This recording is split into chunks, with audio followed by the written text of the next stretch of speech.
ഒരു കാലിത്തീറ്റയും ഒരു ആർട്ടിഫിഷ്യൽ തീറ്റയും കൊടുക്കില്ല. പാടത്തെ പുല്ല്, ഞങ്ങളുടെ വൈക്കോല്, ഞങ്ങളുടെ വീട്ടിലെ വെള്ളം, കഞ്ഞിവെള്ളം അല്ലെങ്കിൽ പച്ചവെള്ളം. അപ്പോൾ എന്താ വെച്ചാൽ ആ ചാണകത്തിന് ദുർഗന്ധമില്ല. ഈ ചാണകം നമുക്ക് കയ്യിലെടുക്കാം. അടരാണ് ഈ ചാണകം. വേണമെങ്കിൽ കാണിച്ചു തരാം. കയ്യിൽ ഒട്ടിപ്പിടിക്കില്ല. അതേസമയം നമ്മുടെ സാധാരണ കാലിത്തീറ്റ കൊടുക്കുന്ന പശു ആണെങ്കിൽ ആ ചാണകം മാറിയിട്ട് ഈ 7 അയലത്ത് നിൽക്കാൻ പറ്റില്ല. ഈ ചാണകം അടരാണ്. കണ്ടോ, അടരുകളായിട്ടാണ് ചാണകം. ഒരു ചാണിനകത്ത് വീഴുന്നതാണ് ചാണകം. ഒരു ചാണിനകത്താണ് അത് വീഴുക. അതാണ് ചാണകം. അതാണ് പേരിന്റെ ആ പേര് വരാനുള്ള കാരണം തന്നെ.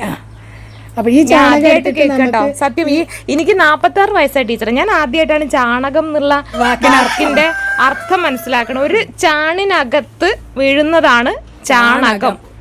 അത് പറഞ്ഞ് അറിയാൻ വേണ്ടി സതി ടീച്ചറുടെ അടുത്ത് വരേണ്ടി വന്നു എന്നുള്ളതാണ്. അപ്പോൾ നമുക്ക് ഈ ചാണകം കയ്യിലെടുത്തിട്ട് നമ്മൾ കളഞ്ഞാലും ആ കൈ നമുക്ക് ദുർഗന്ധം വരില്ല. കാരണം എന്താ വെച്ചാൽ നമ്മുടെ കയ്യിൽ പറ്റി പിടിക്കില്ല.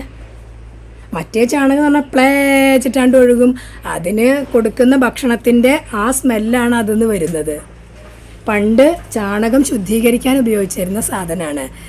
അടിച്ച് തളിക്കാൻ, മുറ്റടിച്ചു കഴിഞ്ഞാൽ ചാണകം തെളിക്കണം. അതായത് ബാക്ടീരിയകളെ വലിച്ചെടുക്കുന്ന സാധനമാണ്. അതുപോലെ മുറ്റം മെഴുകണം. ഇനി വീടിനകം ചാണകം തേച്ചിരുന്നു. ചൊവ്വാഴ്ചൻ്റെ ഒക്കെ ചെറുപ്പത്തിൽ ഞങ്ങളുടെ വീടൊക്കെ ചൊവ്വാഴ്ചയും വെള്ളിയാഴ്ചയും ചാണകം തേക്കും. അതായത് ബാക്ടീരിയകളെ അവര് അബ്സോർബ് ചെയ്യും. അതിനാണ് ചാണകം തേച്ച നിലത്ത് ആളുകൾ കിടന്നുറങ്ങി. അങ്ങനെയല്ലേ ടൈലുണ്ടായിരുന്നു പണ്ട്? ശരിയത്. ചാണകം തേച്ച മുറിയിലല്ലേ കിടന്നിരുന്നത്?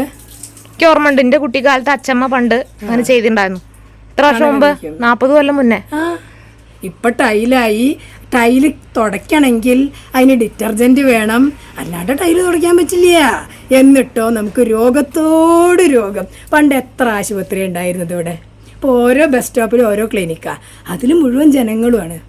ഞങ്ങൾ ആശുപത്രി പോവാറില്ല, ഞങ്ങളൊരു മരുന്നും കഴിക്കാറില്ല, ഞങ്ങൾക്കൊരു അസുഖവും ഇല്ല. ഞങ്ങളെല്ലാ വർഷവും ഞങ്ങൾ ഫുൾ ബോഡി ചെക്കപ്പ് ചെയ്യും.